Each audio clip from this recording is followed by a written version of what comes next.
कैसे हैं भाई सब लोग? बढ़िया हैं आप लोग?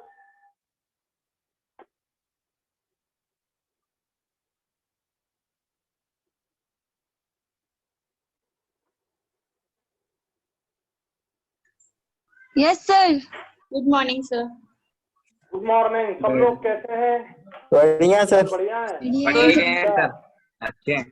अच्छा यस सर बढ़िया है। क्लास अपनी, हाँ बढ़िया एकदम। चलिए, लेट स्टार्ट हो रही हैं क्लासें कोरोना के कारण, लेकिन जो अगले साल जो एग्जाम होगा वो टाइम पे होगा। ये बात मालूम है कि नहीं? Yes sir. अगले साल जो एग्जाम होगा वो तो टाइम पे होगा। जी और सर। अभी क्लास लेट स्टार्ट हो रही है। तो अब बताओ अपन लोगों को क्या करना चाहिए? थोड़ा मैनेज होके काम करना पड़ेगा, पूरा अच्छे से मैनेज करके कि कम टाइम में ज्यादा से ज्यादा जल्दी अच्छे से अच्छा रिवीजन कर सकें, अपन पढ़ सकें। ठीक है, तो सब लोग टाइम पे आना सीखिए और बस अपन स्टार्ट करते हैं। मैं सबसे पहले आपको पहला ही चैप्टर स्टार्ट करता हूँ, जो बेसिक कंसेप्ट आप केमिस्ट्री से बिल्कुल जीरो से पढ़ेंगे और मैं पूरी चीजें आपको समझाता हूँ। देखिए,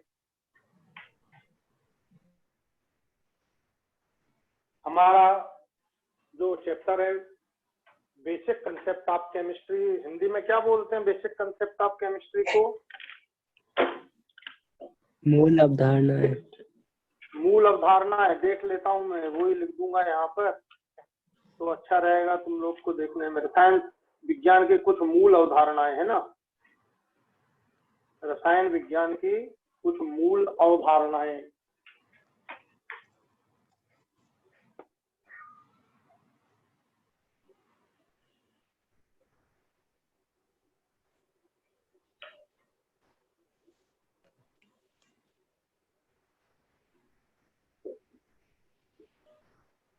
तो रसायन विज्ञान की मूल अवधारणाएं हमको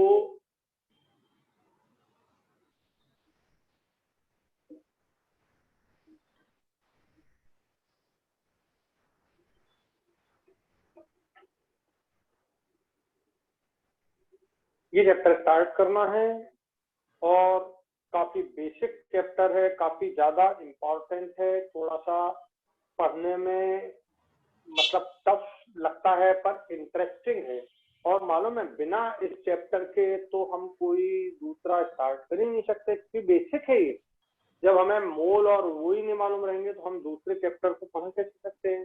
तो जो नए बच्चे हैं उनसे मेरी गुजारिश है कि वे बहुत अच्छे से इस चैप्टर के मीनिंग को समझें, क्योंकि चाहे आप इक्विलिब्रियम पढ़ें, चाहे आप सॉल्यूशन पढ़ें, काइनेटिक्स पढ़ें, बिना इस चैप्टर के हम कोई भी चीज पढ़ नहीं सकते हैं। ठीक है, तो हमें बहुत ज्यादा इम्पोर्टेंट है ये चैप्टर पढ़ना। और सबसे पहले आपको मैं इस चैप्टर में, ये सबसे पहला मेरा पॉइंट आपको जाता है, हम बिल्कुल जीरो से स्टार्ट करते हैं। थोड़ा सिनॉप्सिस लिखता हूं मैं इसका, लेकिन सिनॉप्सिस लिखूंगा इंग्लिश में, लिखूंगा हिंदी में नहीं। ठीक है, इसमें हमको दो नंबर ऑफ मोल्स पर मोलों की संख्या, नंबर ऑफ मोल्स माने मोलों की संख्या, and mole concept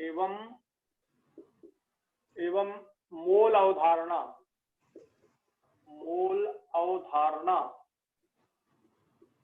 mole concept, मोलों की संख्या, मोल कंसेप्ट। ठीक है, ये एक चैप्टर। फिर दूसरा तुल्यांकों की संख्या,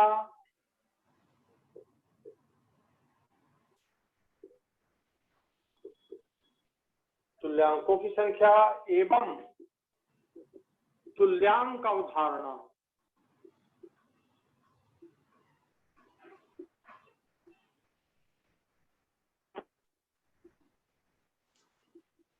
इंग्लिश टर्म भी लिख दे रहा हूं, हिंदी टर्म भी लिख दे रहा हूं। ये देखिए, तुल्यांकों की अवधारणा का मतलब number of equivalent and equivalent concept. आप हिंदी में लिख लेना इक्विवेलेंट कॉन्सेप्ट। तो हमें दो प्रकार के कंसेप्ट, ये दोनों से क्वेश्चन सॉल्व होते हैं। दोनों से एक ही क्वेश्चन को आप इससे भी सॉल्व कर सकते हैं और इससे भी सॉल्व कर सकते हैं, दोनों से सॉल्व कर सकते हैं। ठीक है, तो ये पहली चीज है हमारी।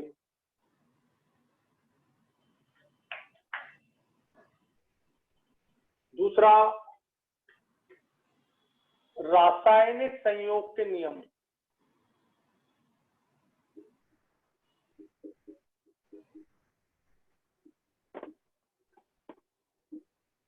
रासायनिक संयोग के नियम, जैसे law of conservation of mass, law of conservation of energy वाला पढ़ा है ना, law of conservation of mass माने द्रव्यमान संरक्षण नियम, द्रव्यमान संरक्षण का नियम, गुणित अनुपात का नियम,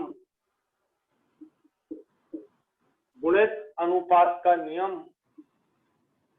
law of multiple proportion, law of conservation of mass, law of constant proportion, स्थिर अनुपात का नियम, स्थिर अनुपात का नियम, गुणित अनुपात का नियम, एवोगैड्रो नियम,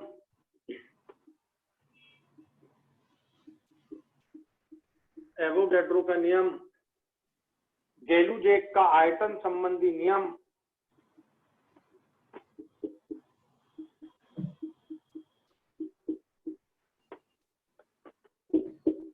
गेलुजेक का आयतन संबंधी नियम। ये हमको 4-5 नियमों की स्टडी भी करना है इसमें। ठीक है, और ये कंसेप्ट है पूरा, अब ध्यान से सुनना। ये जो मोल अवधारणा बनती है, इसके लिए आपको अभिक्रिया संतुलित करना आना चाहिए थोड़ी। अभिक्रियाओं का संतुलन, ध्यान से सुनना। अभिक्रिया, केमिस्ट्री में तो अभिक्रिया ही अभिक्रियाएं हैं। जो भी बात करना है वो अभिक्रिया के लिए, और अभिक्रिया का क्या होना चाहिए बोलो? संतुलन। अभिक्रिया का क्या होना चाहिए? संतुलन। तो बिना अभिक्रिया के संतुलन के हम ये कंसेप्ट नहीं लगा पाएंगे, मूल कंसेप्ट, नहीं तो हमारे क्वेश्चन गलत हो जाएंगे। समझे कि नहीं? तो हमें अभिक्रियाओं के संतुलन पर थोड़ा ध्यान देना पड़ेगा। ये लिख लें।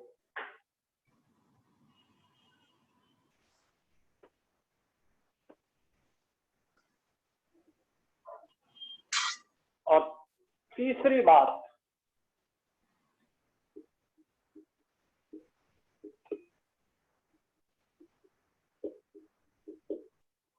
सांद्रता इकाइयां। सांद्रता इकाइयां, सांद्रता इकाइयों का मतलब होता है जैसे द्रव्यमान प्रतिशतता, द्रव्यमान प्रतिशतता, जिसे आप भार प्रतिशतता भी बोल सकते हो, भार प्रतिशतता। ये बहुत सारे टाइप की होती हैं। फिर मोलरता, मोलरता, कैपिटल एम जिसे अपन बोलते हैं, मोललता जिसे अपन स्मॉल एम बोलते हैं, मोलरता, मोललता, नॉर्मलता जिसे स्मॉल कैपिटल एन बोलते हैं, नॉर्मलता, मोल फ्रिक्शन, मोल प्रभाज जिसे हम एक्स बोलते हैं, मोल प्रभाज एक्स। तो ये कुछ हमको पीपीएम भी पढ़ना है अपने को, पीपीएम पार्ट्स पर मिलियन, मोल प्रभाज। तो ये कुछ चीजें भी हमको पढ़ना है। ये एक्स कहलाता है, इसको एक्स बोलते हैं। तो ये कुछ चीजें हमको पढ़ना है। अच्छा, इस चैप्टर को पढ़ाने का सबसे पहला लॉजिक क्या, कि अगर तुम स्ट्रक्चर ऑफ एटम भी पढ़ोगे, स्ट्रक्चर ऑफ एटम भी पढ़ोगे, तब भी उसमें मोल कंसेप्ट का इन्वॉल्वमेंट रहेगा थोड़ा थोड़ा इनिशियल। तो हम क्यों ना इस चैप्टर को अच्छे तरीके से समझ ले, ताकि हमको आगे चैप्टर में प्रॉब्लम कभी फील ना हो। तो ये लिखिए, ये लिख लीजिए। लिख लिया सर। ओके,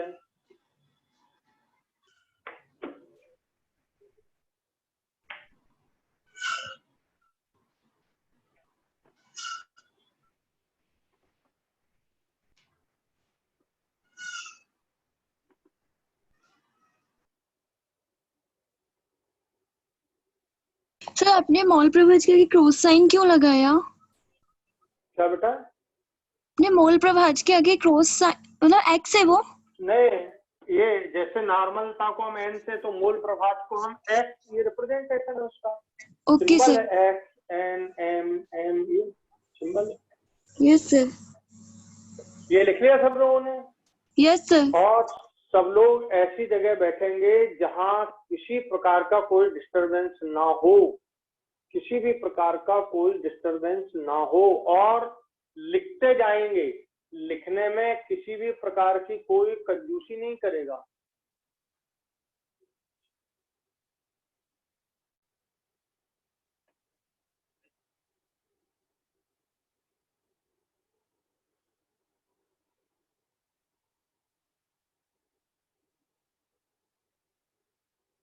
मैंने नीट 2020 का पेपर, मैंने नीट 2020 का पेपर पूरा डिस्कस किया है और पूरा एनालिसिस किया है, पूरा एनालिसिस किया है उसका, और वो YouTube पर पड़ा है। तुम लोग YouTube पर उसके आंसर मिला सकते हो, देख सकते हो, ठीक है।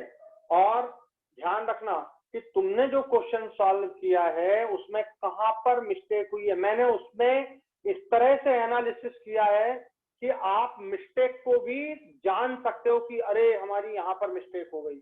मैंने उसको बहुत बढ़िया तरीके से एनालिसिस किया है एक एक चीज का। तो आप उस क्वेश्चन को, उसको देखिए, यूट्यूब पर पड़ा हुआ, सीधा उस पर लिखा हुआ है नीट 2020, ठीक है, एनालिसिस कंप्लीट एक्सप्लेनेशन बाय पवन सर। तो ये आपको वहां पर मिल जाएगा, ठीक है। सब लोग एक बार उसको चेक करिए, देखिए कि आपसे कहाँ पे मिस्टेक हुई है, सिली मिस्टेक कैसी। तो उन मिस्टेक को आप लिखते जाइए। हमेशा ध्यान रखो, जब भी आप क्वेश्चन सॉल्व करो तो एक मिस्टेक का एक अलग से पेपर पेज बना लो और उस पर अपनी मिस्टेक लिखते जाओ कि अरे हमसे ये वाली मिस्टेक हो गई, और कोशिश करें कि हमसे वो मिस्टेक कभी दोबारा रिपीट ना हो, ठीक है। Yes sir. तो आज सब लोग उसको देख लीजिएगा। Yes sir. थोड़ा इंग्लिश में बोला है मैंने, लेकिन हिंदी मिक्स है, इंग्लिश हिंदी मिक्स है। अगर कोई चीज आपको ना समझ आए तो मुझसे आप पूछ लेना, ठीक है। चलिए, फर्स्ट ड्रॉप वाले भी देखें। क्या बेटा? सर मेरा फर्स्ट ड्रॉप भी है। उससे कोई फर्क नहीं पड़ता। फर्स्ट ड्रॉप क्या, बच्चे तो 12th में निकल जाते हैं, बच्चे तो 11th में निकल जाते हैं, बहुत सारे बच्चे तो 11th में ही निकल जाते हैं। कितने स्टूडेंट है पर उन, तो अपने को उससे कोई फर्क नहीं पड़ता। अपने को तो उसको इसलिए देखना है कि कैसे क्वेश्चन सॉल्व करते हैं, कैसा आया है, पूरा एनालिसिस किया है उसमें मैं पूरा एनालिसिस किया है मैंने। और जब भी मैं पढ़ाऊं तो वीडियो आप मत चालू करें। जैसे बच्चा वीडियो स्टार्ट करके बैठा है, आप वीडियो मत स्टार्ट कीजिए, आप वीडियो ऑन कीजिए, सुनिए, और जो मैं लिख रहा हूँ यहाँ पर उसे लिखिए आप, ठीक है। और यहाँ पर जहाँ आप बैठे हैं वहां पर आप बिल्कुल भी जरा भी डिस्टरबेंस नहीं होना चाहिए। आपके घर के ये जो दिख रहा है ना, मुझे क्या नाम है इसका, रोहित अहिरवार, ठीक है, वीडियो ऑन करके बैठा है, इसको बंद करिए, है ना बेटा। आपके पीछे सब दिखाई दे रहे हैं, गलत बात है। आपको पढ़ना है तो कोई भी वीडियो ऑन करके नहीं बैठेगा, हाँ म्यूट करके नहीं बैठना है, बस आपको पढ़ते जाना है। और स्टार्ट करते हैं अपन। सबसे पहला पॉइंट हमारा,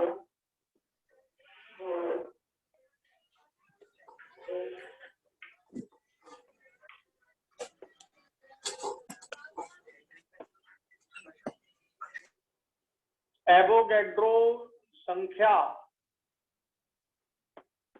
एवोगैड्रो संख्या, एवोगैड्रो नंबर को हम Na से रिप्रेजेंट करेंगे। N for number, A for Avogadro. Avogadro number, ध्यान से सुनिए, सब जानते हैं एवोगैड्रो नंबर जो होता है 6.022 into 10⁻23 होता है। ठीक है। जो एवोगैड्रो कहता है कि किसी भी पदार्थ के एक मोल में इतने कण होने चाहिए।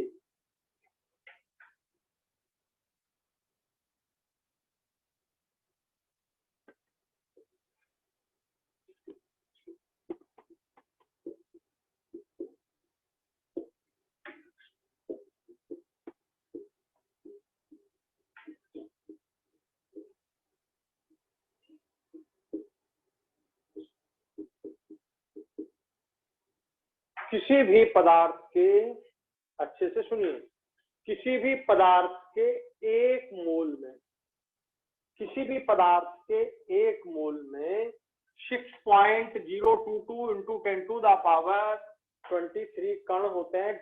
023 भी लिख सकते हैं, किसी बुक में 23 भी लिखा है तो उससे कोई दिक्कत नहीं है। तो 6.022 into 10⁻23 कण होते हैं, कण। तो ये सिंपल बात है, एवोगैड्रो ने बोली कि किसी भी पदार्थ के एक मोल में 6.022 into 10⁻23 कण होते हैं। अब बात आती है पदार्थ की, तो ध्यान से सुनिए, ये जो पदार्थ है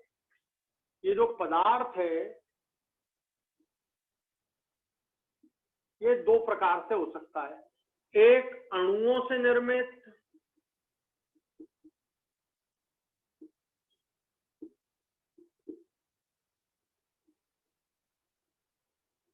परमाणुओं से बना। पदार्थ जो है अणुओं से बना भी हो सकता है और परमाणुओं से बना भी हो सकता है। तो आपके जो कण हुए, ये जो कण हुए, ये कण परमाणु भी हो सकते हैं, ये अणु भी हो सकते हैं। ठीक है, ये आपके कण हैं। कण परमाणु भी हो सकते हैं, अणु भी हो सकते हैं। और कण तो ये पेन भी हो सकता है, इलेक्ट्रॉन भी हो सकते हैं, प्रोटॉन भी हो सकते हैं। तो हमें सिंपल बात समझना है, परमाणु अणु, हमारे जो कण हैं यहाँ पर अभी फिलहाल परमाणु और अणु है। तो पदार्थ दो तरह से बन सकता है, एक परमाणुओं से, जैसे उदाहरण के तौर पर ये गिलास है, ये लोहे का गिलास है, स्टील का, इसमें आयरन के परमाणु हैं। तो ये गिलास जो बना है ये धातु आयरन के परमाणुओं से मिलकर के बनी है। तो हम यहाँ पर धातु लिख सकते हैं, कोई भी धातु, आयरन धातु हो गया, कॉपर धातु हो गया, गोल्ड धातु हो गया। तो ये जो धातु, ये जो आपका पदार्थ है, ये जो गिलास है, ये आयरन के परमाणुओं से मिलके बना है। ठीक है। और जरा सोचो, नमक जो है वो Na और Cl आयनों से मिलके बना है। Na परमाणु और Cl परमाणु मिलके Na आयन और Cl आयन बना रहे थे। शक्कर वो कार्बन, हाइड्रोजन, ऑक्सीजन से मिलके बनी है, अणु है वो। तो यहाँ पे अणुओं से बने हुए जो हैं, जैसे शक्कर है, जैसे यूरिया है, जैसे ग्लूकोज है, तो ये हमारे अणुओं से बने हुए पदार्थ हैं। और ये हमारे परमाणुओं से बने हुए पदार्थ हैं। और जो हमारे कण होते हैं, तो शक्कर में हम जो कण बोलेंगे वो अणु बोलेंगे, और लोहे के गिलास में, स्टील के गिलास में हम जो कण बोलेंगे वो परमाणु बोलेंगे। तो आपको ये बात समझ आ गई बेटा? कण की बात समझ आ गई आपको? Yes sir. अब Yes, देखो, तो अगर मैंने बोला कि किसी पदार्थ के एक मोल में, अब ये पदार्थ मान लो हो गया क्या, आयरन। ठीक है, एक लोहे के टुकड़े में, ठीक है, लोहे के 1 मोल में लोहा हो गया पदार्थ के 1 मोल में 6.022 इंटू 10⁻23, ये जो कण है ये Fe के परमाणु हो जाएंगे, परमाणु होते हैं।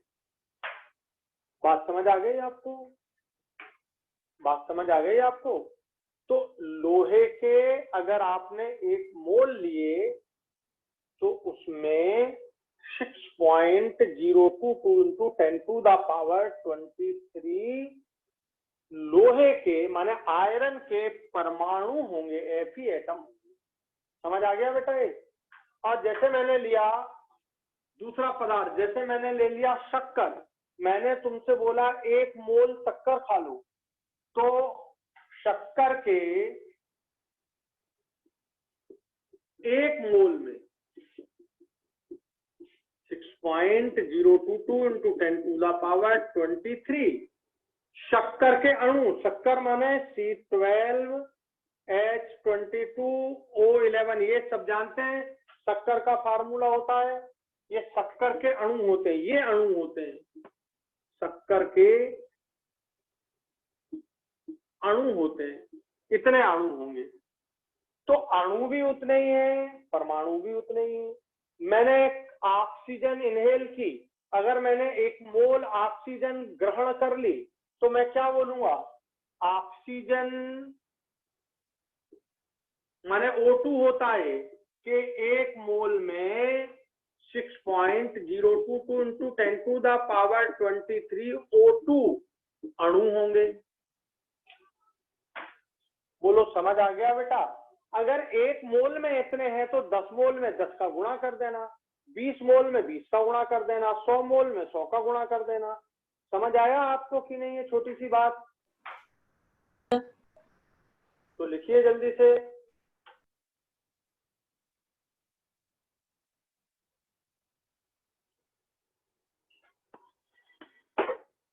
अब यदि मैंने बोला आपसे कि बेटा 1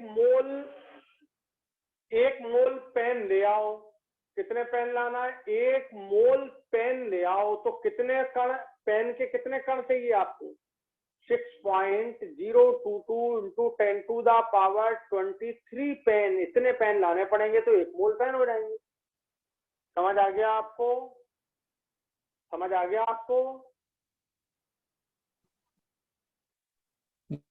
यस यस सर। सर। तो आप जरा सोचो, मैंने तुमसे बोला बेटा 1 दर्जन, पापा ने बोला बेटा 1 दर्जन केले ले आना, तो तुम कितने केले लेके आओगे? जल्दी बताओ। 1 दर्जन 12 केले लेके आओगे। तो अगर आपसे बोला जाए कि 1 दर्जन केले लाना, तो आप 12 केले का एक बंच लेके आओगे, 12 केले का। आप 2 दर्जन केले का मतलब आप 24 केले लेके आओगे, ठीक है? तो जहां दर्जन की बात होगी तो वहां 12 होंगे, 12, ठीक है?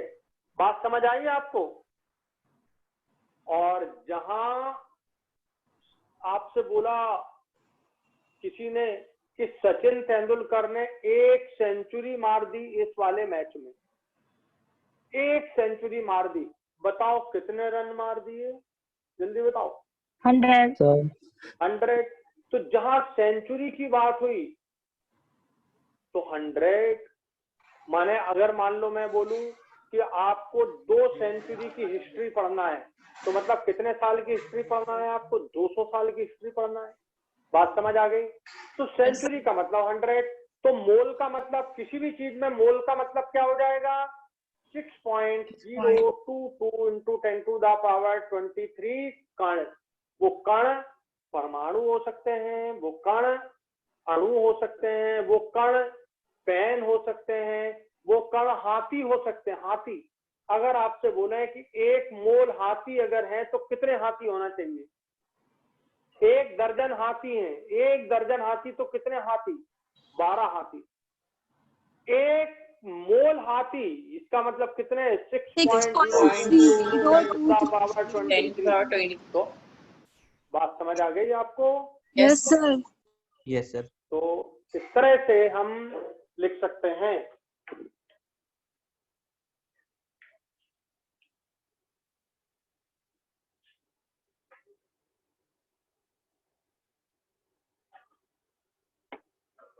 अब बताइए, अगर मान लो मैंने आपसे बोला 1 मोल इलेक्ट्रॉन बराबर कितने इलेक्ट्रॉन, 1 मोल इलेक्ट्रॉन, तो इलेक्ट्रॉन क्या हो गया, कण, और कितने दिए हैं, मोल, एक और 1 मोल बराबर से 6.022 into 10 to the power 23 23 electron. तो अब यहाँ ध्यान देने वाली बात ये है कि यहाँ मैंने 1 इलेक्ट्रॉन नहीं लिखा, मैंने यहाँ क्या लिखा, बोलो, एक मोल एक इलेक्ट्रॉन ये लिखा मैंने मोल, और मोल लिखा, इसका मतलब ये सर्किल लगाइए, जहां मोल लिखा माने ये सर्कल आ गया, 6.022 into 10 to the power 23 electron. तो 1 मोल का value 6.022 into 10 to the power 23, 1 दर्जन का वैल्यू 12, 1 सेंचुरी का मतलब 100, 2 सेंचुरी का मतलब 2 इंटू 100, तो 2 मोल का मतलब अगर मैं यहाँ पे लिखूंगा 2 मोल इलेक्ट्रॉन, 2 मोल इलेक्ट्रॉन, तो हम यहाँ पर 2 into 6.022 into 10 to the power 23 से इसे मल्टीप्लाई कर देंगे। 10 लिखूंगा तो 10 से मल्टीप्लाई कर देंगे। तो मोल का मतलब, ये सर्कल पर ध्यान दीजिए, मोल का मतलब 6.022 इंटू 10 टू द पावर 23। बोलो, समझ आ गया? Yes sir. Yes sir. Yes sir. Yes sir. चलिए आगे बढ़ते हैं। बस बस बस, अब आपको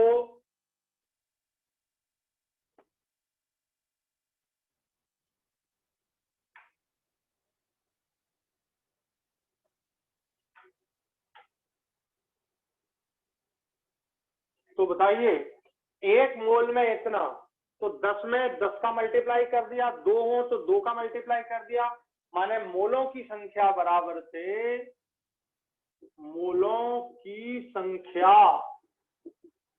बराबर से दिए गए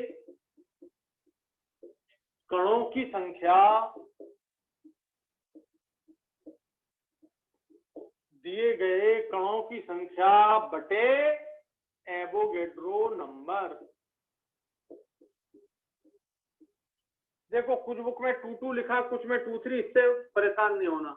तो 6.022 इंटू 10 टू द पावर 23 दिए गए कणों की संख्या, और कण क्या हो सकते हैं, परमाणु, अणु, आयन, इलेक्ट्रॉन, प्रोटॉन, न्यूट्रॉन, ठीक है, हम, तुम, हाथी, पेन, घोड़े, कुछ भी।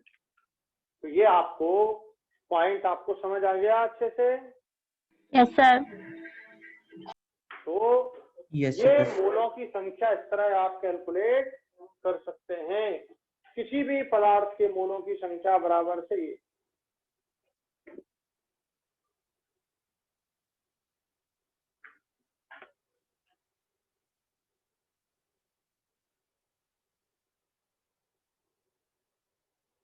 ध्यान दें,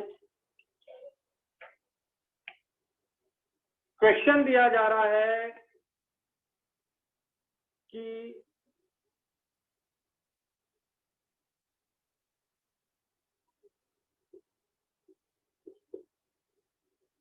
यूरिया के अणुओं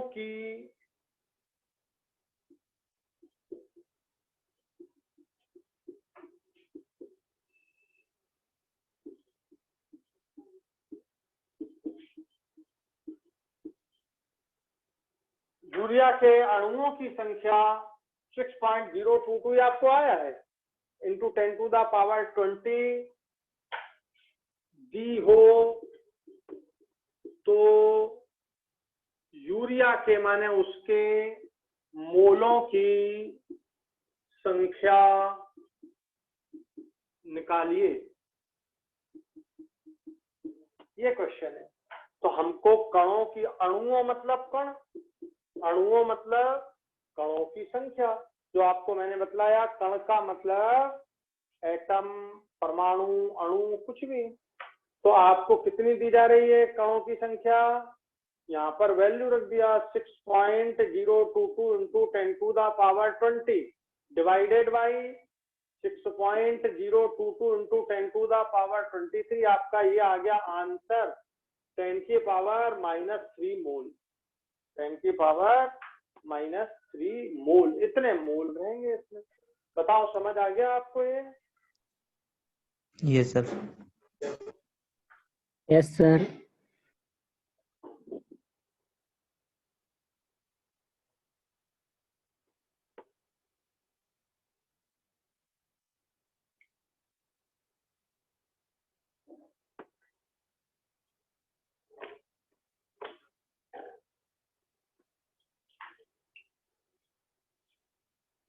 लिख लिया आप लोगों ने? Yes sir.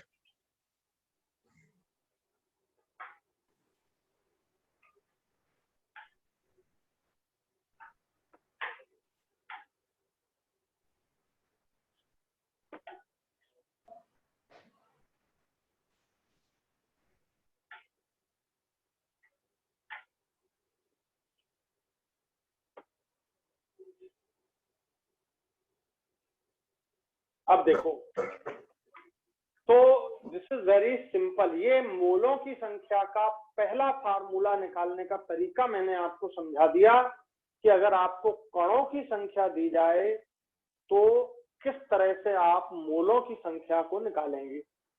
अच्छे तरह से आ गया? बताओ, आप करने की जरूरत तो नहीं और क्वेश्चन को? एक ही में बात समझ आ गई आपको कि नहीं? Yes yes sir. Sir. Yes sir. आप मोल का दूसरा फॉर्म देखते हैं। देखिए,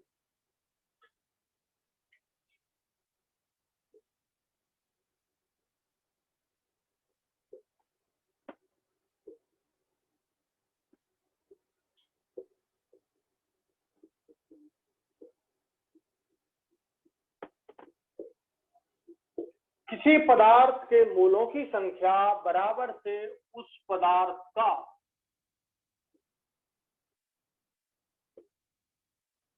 भार, ग्राम में होना चाहिए भार, अपान।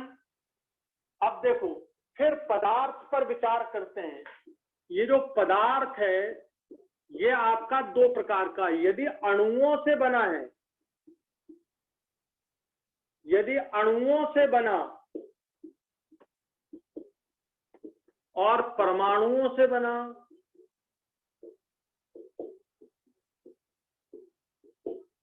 अणुओं से बना हुआ हो तो यहां पर उस पदार्थ का भार बटे उस पदार्थ का अणुभार, उस पदार्थ का अणुभार। समझ आया? अणु से बना है तो अणुभार, और ध्यान से सुनिए, परमाणुओं से बना है तो परमाणु भार। तो दो प्रकार के मोल हो गए। किसी पदार्थ के मोलों की संख्या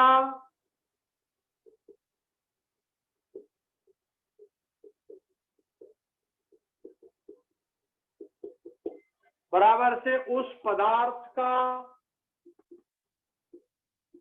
भार, इसे लेना है ग्राम में, बटे उस पदार्थ का परमाणु भार। तो अब ध्यान से सुनना, ये परमाणु भार कब उपयोग में लाओगे? जब वो पदार्थ आपका किससे बना हुआ हो? परमाणु से। जैसे मैंने आपको उदाहरण दिया, बोलो, आयरन धातु, आयरन धातु परमाणु Fe से मिलके बनी है। अपना ये मैं गोल्ड पहने हूं, ये गोल्ड की अंगूठी है 10 ग्राम की, ये गोल्ड की अंगूठी है 10 ग्राम की। तो मास दिया है आपको 10 ग्राम, और गोल्ड का अणुभार नहीं बोलेंगे, गोल्ड का परमाणु भार। क्योंकि गोल्ड परमाणु है, गोल्ड माने स्वर्ण परमाणु है, सोना गोल्ड एयू परमाणु है, तो हम परमाणु भार उपयोग में लाएंगे। और अणु, चलिए अणु भार, तो आपको बहुत छोटी सी बात ध्यान रखना कि हमारा यहाँ पर ये जो पदार्थ है अणुओं से बना है और हमारा ये पदार्थ जो है परमाणुओं से बना है। मैं अभी आपको दोनों के क्वेश्चन समझाता हूँ, तुम एकदम समझ जाओगे। तो ये लिखो, दोनों बिल्कुल एक जैसे हैं, बट यहाँ पर हमें बस ये बात समझना है कि हमारा जो पदार्थ है वो परमाणु से बना है कि अणुओं से मिलकर के बना है। लिखिए जल्दी।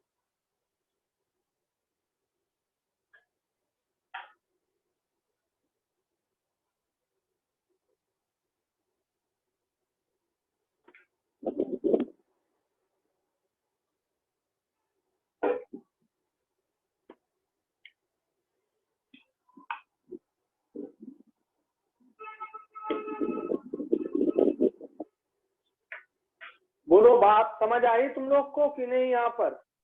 Yes, sir.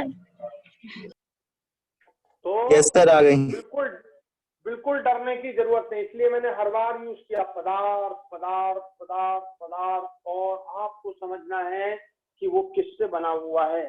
जैसे मैं उदाहरण दे रहा हूँ, ये हटा दूं, ये वाला मिटा दूं, ये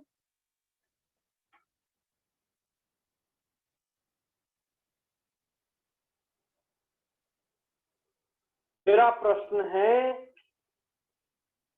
ध्यान से सुनिए। मैंने ये गिलास है, इस गिलास का मास है, ठीक है, करीब करीब इस गिलास का मास है 100 ग्राम, ठीक है। तो मैंने आपसे पूछा, क्वेश्चन है 100 ग्राम धातु, 100 ग्राम लोहे की, अब कोई भी चीज हो, गिलास हो, चाहे लोहे का पेन हो, चाहे लोहे के दरवाजे हो, चाहे कुछ भी हो, तो 100 ग्राम लोहे में कितने मोल होंगे? अब बताओ मुझे कौन सा फार्मूला लगाना चाहिए? ये वाला, क्योंकि लोहा परमाणुओं से मिलके बन रहा है, अणु नहीं होते हैं, परमाणु। तो बस मैंने ये वाला फार्मूला लगाया। बताइए भार कितना दिया है पदार्थ का, लोहे का भार कितना दिया है? 100 ग्राम। ये अब बोले सर लोहे का परमाणु भार तो हमें नहीं मालूम है, परमाणु क्रमांक तो हमें मालूम है, लोहे का होता है 26। तो ध्यान से सुनना, परमाणु क्रमांक से लगभग डबल, और ये क्वेश्चन में दिया जाएगा, यहाँ पर प्रश्न में दिया जाता है कि लोहे का परमाणु भार, यहाँ पे ऐसा लिख देंगे, एटॉमिक वेट बराबर से 56, ऐसा आपको लिख देंगे। तो हमने ये डिवाइड कर दिया और अब आप इसे सॉल्व कर लोगे, तो ये इतने आ जाएंगे, ठीक है। तो और आसान कर देता हूं, देखो 112 ग्राम ले लेते हैं, और आसान ये 112 ग्राम कर दिए मैंने, ठीक है। तो बोले ये क्या है? ये आपको 56 ये दिया जाएगा, यह लोहे का परमाणु भार है। मुझे याद है, तुम्हें भी धीरे धीरे याद हो जाएंगे, जो जरूरत वाले हैं वो मैं लिख दूंगा यहाँ पर, वो तुम्हें धीरे धीरे याद हो जाएंगे। और वैसे उन्हें ज्यादा याद करने की जरूरत नहीं है, वो प्रश्नों में नीचे लिखे रहते हैं, परमाणु भार इसका इतना, इसका इतना, क्योंकि वो याद करने की चीज नहीं है। पर जनरल जैसे सोडियम का नहीं दिया जाएगा, समझे, क्लोरीन का नहीं दिया जाएगा, ये थोड़े ध्यान रखने होते हैं। तो अब 2 मोल आ गए सर, आगे 2 मोल, 2 मोल। अब ध्यान से सुनना, इसमें आगे एक और क्वेश्चन पूछ लिया जाए। एक क्वेश्चन ये हो गया, एवं कितने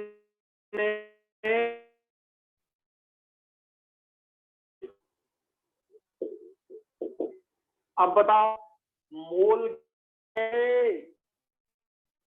निकालना का, दूसरे वाले का, तो गुणित 6.02 10 की पावर 3 परमाणु आ गए। ये दूसरा आंसर हो गया। आपको एक तो ये गिलास का वजन, इस गिलास का वजन 112 ग्राम है और मैं इसमें पूछूं कि तुम बताओ इसमें आयरन के कितने परमाणु हैं, तो सबसे पहले तुम क्या निकालोगे? मोल निकालोगे। देखो मैंने मोल निकाले तो कितने मोल आए? बोलो। 2 मोल। 2 मोल। नहीं आ रहा है समझ? आ रहा है कि नहीं समझ? आ रहा है सर। और 2 मोल में मोल की जगह परमाणु तो तुम्हें याद है एवोगैड्रो नंबर से गुणा करना है, तो ये परमाणु आ गए। माने कितने परमाणु हो गए? 6 दूनी 12.12.4044 इंटू 10 टू द पावर 23 परमाणु हो जाएंगे 2 मोल। बताओ ये बात समझ आ गई तुम लोग को? तो कौन सा फार्मूला लगाया मैंने? ये वाला लगाया ये। तो एक क्वेश्चन लिखिए इसका जल्दी से।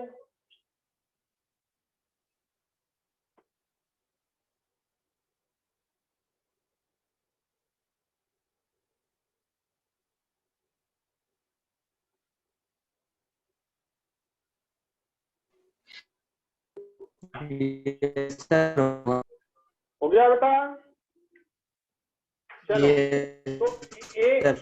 अब बस इतनी सी बात आपको समझना, एक एग्जाम्पल से समझ आ जाना चाहिए, ठीक है? और मैं दूसरा एग्जाम्पल इसके लिए दे रहा हूं।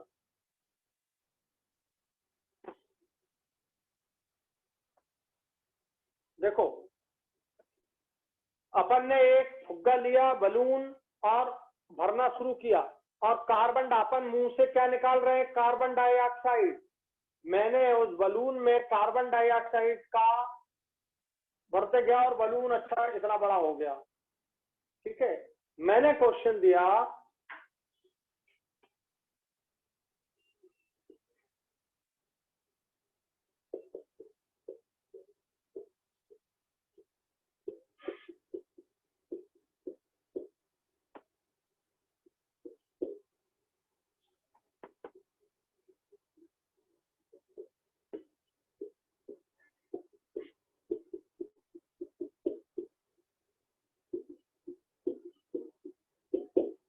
ये निकालो, एवं एक और क्वेश्चन, एवं CO2 के अणुओं की संख्या निकालो।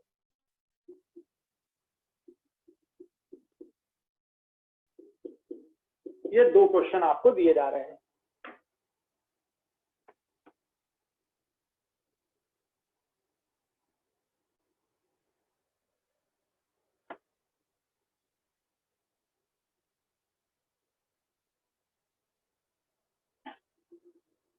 तो एक गुब्बारे में 22 ग्राम कार्बन डाइऑक्साइड भरी। अब बताओ कार्बन डाइऑक्साइड परमाणु है कि अणु है? जल्दी बताओ। अणु। क्योंकि वो कार्बन और ऑक्सीजन से मिलकर के बनी है, तो ये अणु के रूप में है, ये यौगिक है, अणु है। और अणु के लिए हमको क्या करना होगा? ये फार्मूला लगाना होगा। ये देखिए मैं आंसर लिख रहा हूं। मुझे कितना भार दिया? उस पदार्थ का भार बताओ कितना दिया है? 22 ग्राम। ये 22 ग्राम दिया है, ग्राम में दिया होना चाहिए। अगर किलोग्राम में दिया हो तो ग्राम में बदल देंगे, अगर किलोग्राम में दिया है तो ग्राम में बदल दीजिए, ठीक है? और आप सब जानते हैं 1 किलोग्राम में कितने ग्राम होते हैं? 1000 ग्राम, तो ग्राम में बदलना है। अच्छा, अब तुम्हें CO2 का परमाणु भार लिखना है कि अणु भार लिखना होगा? बताओ। अणुभार। तो मुझे अब आप CO2 का अणुभार निकाल के बताओ कितना होना चाहिए? CO2 का अणुभार कैसे निकालोगे? ऐसा लिखा देखिए, CO2, दिमाग लगाओ, कार्बन का परमाणु भार कितना होता है? 12। ऑक्सीजन का परमाणु भार कितना होता है? 16। और ऑक्सीजन कितने हैं? 2। ये देखिए, ऑक्सीजन का परमाणु भार 16, कार्बन का परमाणु भार 12, और ऑक्सीजन कितने हैं 2, मल्टीप्लाई किया तो ये आपका आ गया 44 ग्राम, ये आ गया 44 ग्राम, 1 ग्राम परमाणु भार हो गया। तो यहाँ पे ये 44 हो गया। परमाणु भार की इकाई भी ग्राम होती है, परमाणु भार की इकाई भी क्या होती है ग्राम। तो ध्यान दीजिए कितने मोल आ गया बताइए, आंसर दीजिए कितने मोल आ गया ये? 0.5 क्या है ये मोल CO2 के, ये CO2 के मोल आ गए। अब बताइए ये पहला आंसर हो गया। CO2 के मोलों की संख्या, CO2 के मोलों की संख्या कितनी आ गई 0.5। अब बताओ मैंने आगे और क्या पूछा,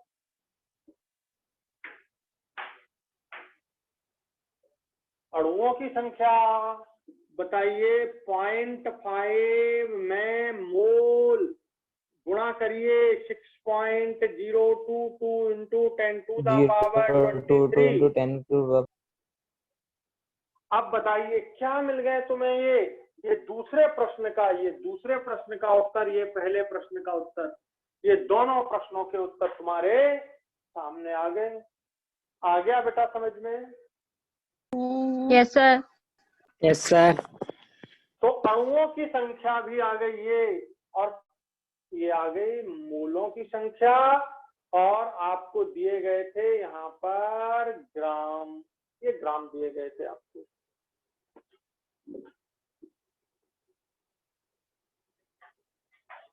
तो मोल और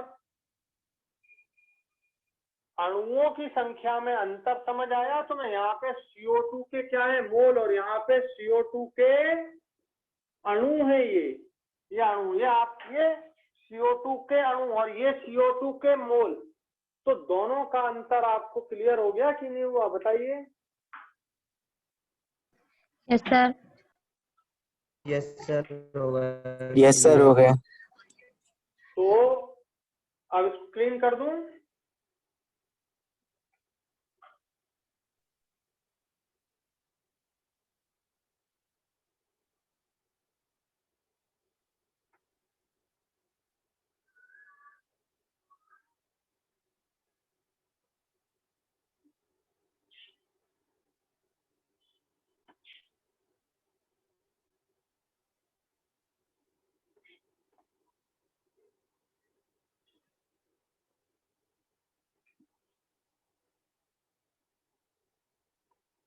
इसमें एक क्वेश्चन और नीचे लिख दूं? अभी आपके 2 क्वेश्चन किए अपन ने साल में, ये पहला वाला किया, ये दूसरा वाला किया, और एक और लिख रहा हूं। इसमें कुल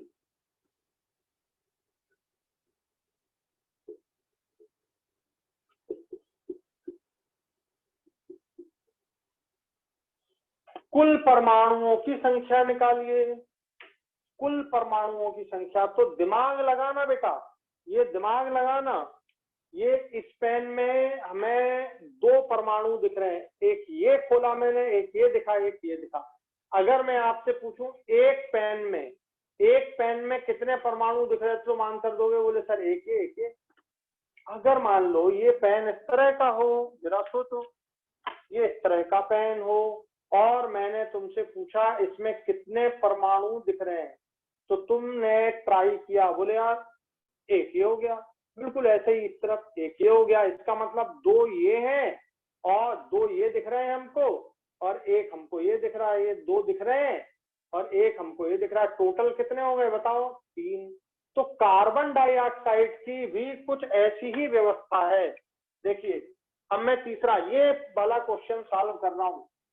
कार्बन डाइऑक्साइड के एक अणु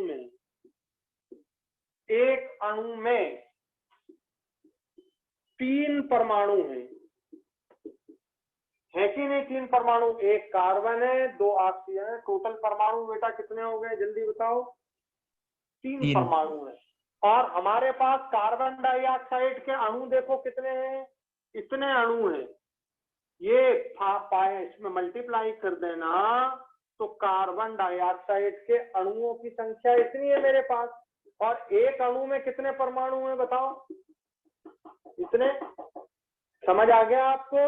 एक अणु में CO2 के एक अणु में 3 परमाणु हैं और मेरे पास CO2 के इतने अणु हैं, तो बताइए कितने परमाणु? इसलिए आगे परमाणुओं की संख्या, कुल परमाणुओं की संख्या, इसलिए कुल परमाणुओं की संख्या, ध्यान से सुनना, एक अणु में मेरे पास है 3 और मेरे पास अणु कितने? इतने 0.5 इंटू 6.022 इंटू 10⁻23, ये मेरे पास है अणु, ये मेरे पास है अणु, और एक में है 3 परमाणु, तो 3 का मल्टीप्लाई कर दिया तो कुल परमाणुओं की संख्या ही आ गई। तो आपका ये क्वेश्चन है, इसमें पहला स्टेप ये लेना, पहला स्टेप ये लेना, दूसरा स्टेप आपको ये दिया हुआ है, और तीसरा स्टेप आपको ये लिखना है कि इतने मेरे पास अणु हैं और एक में 3 है, तो मल्टीप्लाई कर देना, परमाणुओं की संख्या आ जाएगी। बोलो समझ आ गया आपको? अगर मान लो, Yes, sir. देखो फिर से, मेरे पास इस पेन में कितने परमाणु हैं? 1, 2 और 3। ऐसे मेरे पास 10 पेन हो तो मेरे पास कितने परमाणु हो जाएंगे? मैं मल्टीप्लाई करूंगा कि नहीं 10 में 3 का? ये 3 में मैं 10 का मल्टीप्लाई करूंगा तो मेरे पास इतने अणु हैं और एक अणु में 3 परमाणु हैं, तो ये मैंने मल्टीप्लाई कर दिया। तो ऐसा आपको सोचना है। पता है इस साल का क्वेश्चन यही है तुमको, इस साल का यही क्वेश्चन है, किसमें सबसे ज्यादा परमाणु हैं। अब बताओ, आपको ग्राम दिया जाए, मोल दिया जाए, तो तुम परमाणुओं की संख्या को कैसे निकालोगे? आज तुम वीडियो देखना मेरा YouTube पर, और तुम पेपर देखना, पेपर में तुम्हें एकदम समझ आ जाएगा कि अरे ये तो यही वाला क्वेश्चन है, इतना सिंपल, और बोले हमारा इसमें भी गड़बड़ हो गया। तो ये रखा है तुम्हारे सामने।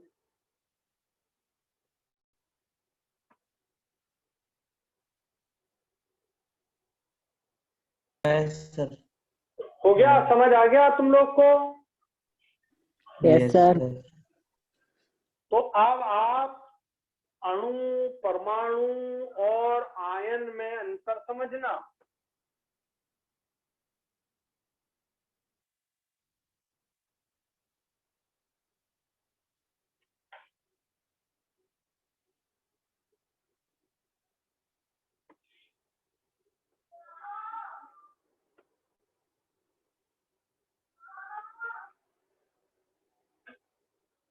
अब बहुत सिंपल बात है, मैं क्वेश्चन आपको एक दे रहा हूं, उसे सॉल्व करना है।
ये 5 प्रश्न है तुम्हारे सामने, मैं बैठा हूं यहाँ पर, आप दिमाग लगाओ और इसे सॉल्व करके बताओ फटाफट। 5 सेकंड आपके हैं, आपके पास।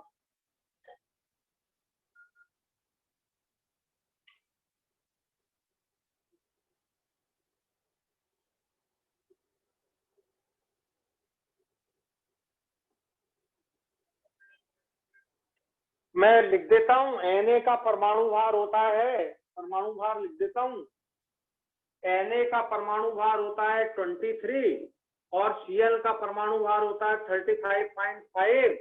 ये आपको ये नहीं दिया जाएगा NaCl के लिए, क्योंकि Na बहुत कॉमन है, Cl बहुत कॉमन है। नमक का परमाणु भार अणुभार निकालने के लिए कभी भी नहीं दिए जाएंगे।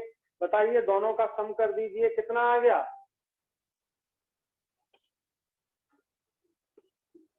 58.5। ये 58.5 होता है NaCl का अणु भार, पर ये क्वेश्चन में नहीं दिया जाएगा। हाँ, अगर KCl होगा तो वो दिया जा सकता है, क्योंकि पोटेशियम कॉमन नहीं है बहुत, 39 होता है। हाँ, अगर मान लो कैल्शियम क्लोराइड है तो कैल्शियम का परमाणु भार दिया जा सकता है।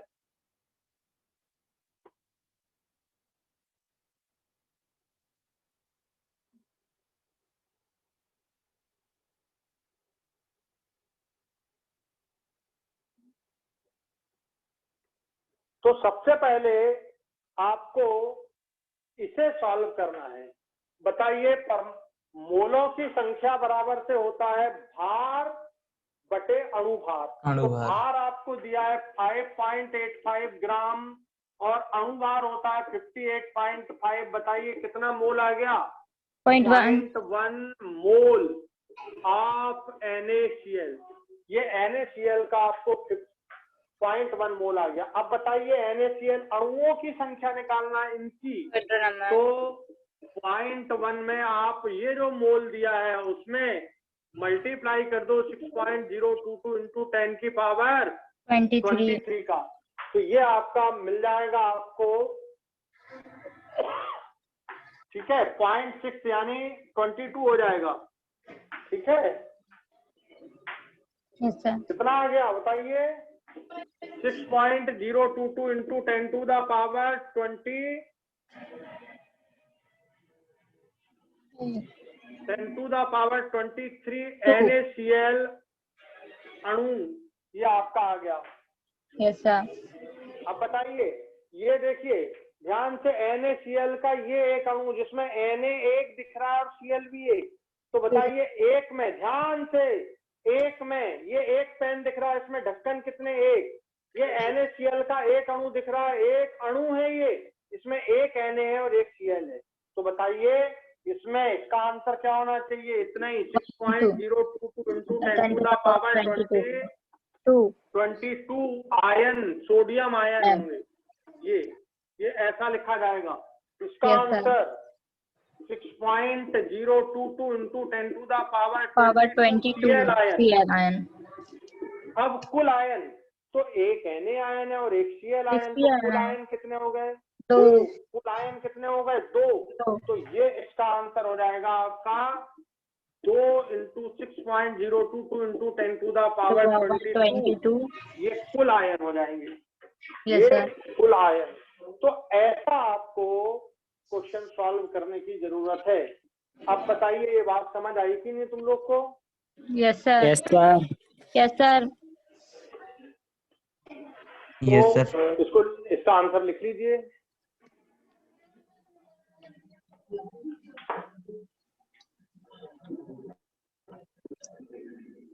अच्छे से समझ आ गया? Yes sir. लिख लिया इस तरफ का लिख लिया ये पूरा? यस सर, पूरा। सभी आएंगे झुका ले गया।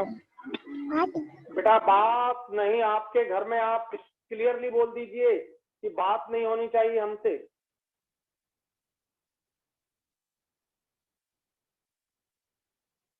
अदरवाइज फिर मैं आपसे बात नहीं करूंगा, फिर मैं यहाँ से म्यूट कर दूंगा, तो सिर्फ मेरी बात तो आप तक जा पाएगी, आपकी मेरे पास तक नहीं आ पाएगी। समझ गए? फिर आपको बार बार, या फिर आप एक काम करिए, सुनिए अच्छे से, आप अपना फोन म्यूट कर लीजिए। जब मैं आपसे कोई क्वेश्चन पूछूं या आप कोई मुझसे कुछ बात करना चाहे तो अनम्यूट करके फिर बात कर लें। ऐसा कर लिया कर, आप पूरा अपने फोन को म्यूट कर लो। ठीक है बेटा? आ रही है मेरी बात समझ में आप लोग को? Yes sir. Yes sir. तो यहाँ तक की आज की बात मैंने Yes, sir. आपको कंप्लीट की, और ये मोल के 3 फॉर्म है, और मैं आपको वो क्वेश्चन बतलाना चाह रहा हूँ जो आपने उसमें देखा है। मैं उस क्वेश्चन को दिखाना चाह रहा हूँ आपको।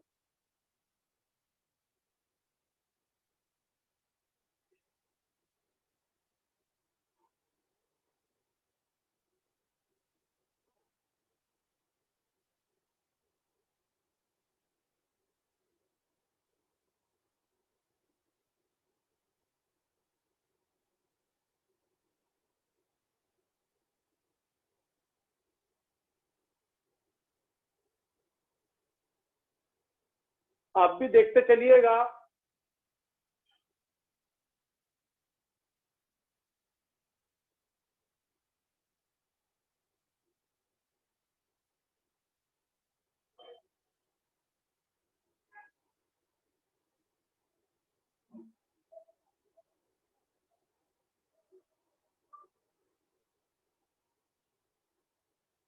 कौन सा क्वेश्चन है वो दिख नहीं रहा मुझे इसमें दूर से।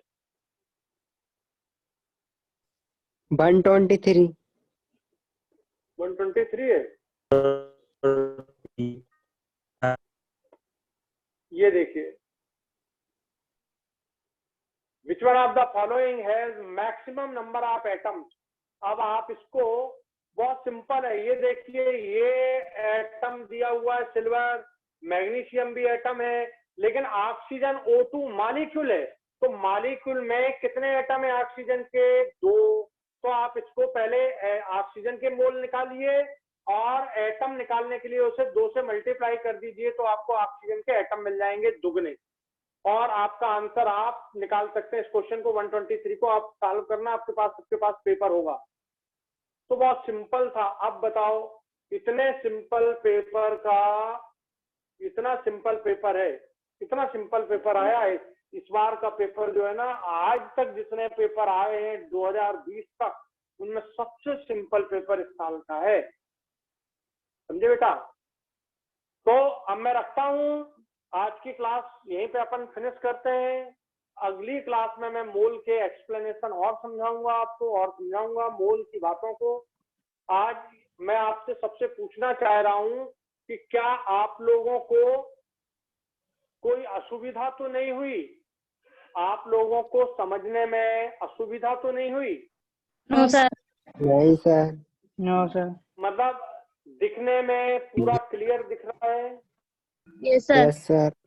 Yes sir. अच्छा, मेरी Yes, आवाज sir. आप तक बिल्कुल अच्छी तरह से पहुंच रही है? Yes sir. ओके, मतलब Yes, आप sir. एवरीथिंग इज ओके, हम ऐसा बोल सकते हैं, everything is okay. Yes sir. Yes sir. Yes sir. Okay, तो अब आपको आज की मैं टारगेट दे रहा हूँ, जो पढ़ा है वो पढ़ना, और एनसीईआरटी के क्वेश्चन भी सॉल्व करने हैं। और मैंने 2020 का पूरा पेपर डाल दिया है, उसको भी आपको देखना है। ठीक है कि, और कल मैं आपसे बात करूंगा अगली क्लास में। ठीक है, मैं रख ओके रहा हूँ। सर। जय यस हिंद। सर। जय हिंद, जय जय भारत। हिंद। जय हिंद सर। जय हिंद।